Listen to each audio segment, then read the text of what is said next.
Dear student, आज हम अध्ययन करेंगे कोशिका की खोज और कोशिका का सिद्धांत। Okay dear student, today we will discuss about cells, यानी जो कोशिका है उसके बारे में हम आज अध्ययन करेंगे। और ये कोशिका हमारे शरीर की एक आधारभूत इकाई है। जैसे एक मकान है, उस मकान के लिए सबसे छोटी इकाई ईंट होती है, उसी प्रकार से कोशिका है वह हमारे शरीर की ईंट रूपी इकाई है। जैसे ईंटों से बनकर मकान बनता है, उसी प्रकार से जो हमारा शरीर है वह छोटी छोटी कोशिकाओं से मिलकर बना है। तो आज हम इसके बारे में डिस्कस करेंगे। तो ब्लैक बोर्ड पर आपको दिख रहा है जीवन की आधारभूत इकाई कोशिका यानी सेल, यानी जो कोशिका है वह हमारे जीवन की आधारभूत इकाई है। और यह हमारे जीवन यापन में इसकी महत्वपूर्ण भूमिका होती है। इसके बहुत सारे अंग होते हैं जिसमें हमें क्रियाओं के द्वारा जीव द्रव्य होता है, केंद्रक होता है, माइटोकॉन्ड्रिया होती है, उसकी विभिन्न क्रियाओं के द्वारा हमें ऊर्जा प्राप्त होती है। उसका अध्ययन हम आगे करेंगे। आज हम सेल्स क्या है सिर्फ उसके बारे में अध्ययन करते हैं। तो सबसे पहले हम देखते हैं कोशिका या सेल। कोशिका सभी जीवों की एक मूलभूत आधारभूत इकाई है। मूलभूत आधारभूत इकाई है। यह प्रायः स्वतः जन्म की सामर्थ्य रखती है, यानी यह स्वयं ही अपनी एक कोशिका से विभाजित होकर नई कोशिका बन जाती है, यानी नए जीव को उत्पन्न कर सकती है। यह विभिन्न पदार्थों का वह छोटे से छोटा संगठित रूप है, यानी बहुत से छोटे छोटे पदार्थ हैं वह संगठित रूप है जिसमें सभी क्रियाएं होती हैं, जिसे हम सामूहिक रूप से कोशिका का नाम देते हैं। यानी जिसमें सभी क्रियाएं होती हैं, हमारे जीवन की सभी क्रियाएं उसी में सम्मिलित होती हैं। उसी के द्वारा हमारा जो जीवन है वह बचा हुआ है। जिस दिन हमारे शरीर से कोशिकाएं नष्ट हो जाती हैं, उसी दिन हमारा जो शरीर है वह निष्क्रिय हो जाता है, नष्ट हो जाता है। और आगे है जो कोशिका है वह अंग्रेजी शब्द सेल, यानी जो सेल शब्द है वह लैटिन भाषा के शब्द सेलुला से लिया गया है, जिसका अर्थ होता है एक छोटी कोठरी। तो हमारी जो कोशिकाएं हैं वह एक कोठरी के ही रूप में होती हैं। छोटी छोटी सेल्स होती हैं जो एक छोटी छोटी कोठरी के रूप में होती हैं, जिसका अर्थ होता है छोटा सा कमरा। कुछ सजीव जीवाणुओं का शरीर एक ही कोशिका का बना होता है और जिसे हम एक कोशिकीय जीव कहते हैं। इसका अध्ययन हम पीछे कर चुके हैं। और उस जीव की सभी जो जीवन की क्रियाएं हैं, जनन हो,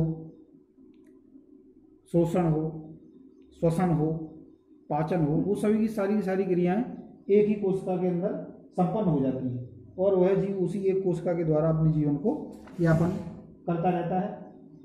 अनेक जीव बहुकोशिकीय भी होते हैं, जैसे हमारा शरीर है, मानव शरीर है, यह असंख्य कोशिकाओं का बना है, लाखों कोशिकाओं का बना हुआ है। और एक फैक्ट बताता हूँ जो कई प्रकार की जो परीक्षाएं उनमें आता है, जो सबसे बड़ी कोशिका है वो शुतुरमुर्ग का अंडा होता है। यानी जो अंडा होता है वह उसमें कोशिका नहीं होती, वह खुद ही अपने आप में एक कोशिका होता है। तो कोशिका जो है उसकी खोज सबसे पहले रॉबर्ट हुक ने 1665 ईस्वी में की थी।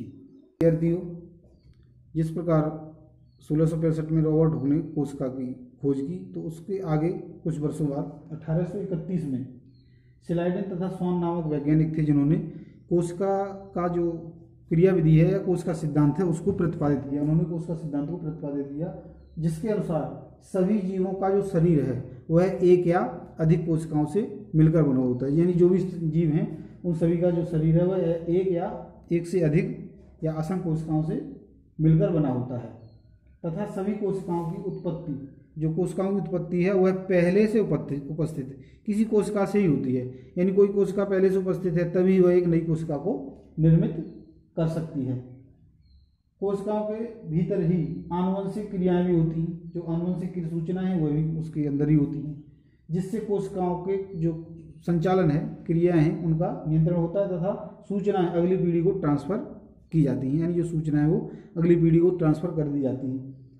तो कोशिकाओं का विधिवत अध्ययन जो है वह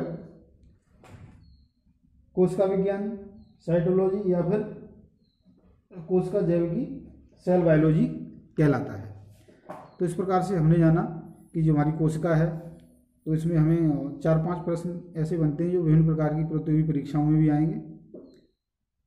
और जो कोशिका है, कोशिका के बारे में आज हमने अध्ययन किया। आगे हम इसकी जो और क्रिया विधि हैं, इसके भाग हैं, केंद्रक, जीव द्रव्य, कोशिका झिल्ली, इनका अध्ययन करेंगे। तो आज के लिए प्रिय विद्यार्थी इतना ही। आशा करता हूँ आपने अच्छे समझ लिया होगा। तो अध्ययन करते रहें और कोरोना से अपने को बचाव रखें। Study and be safe. Thank you.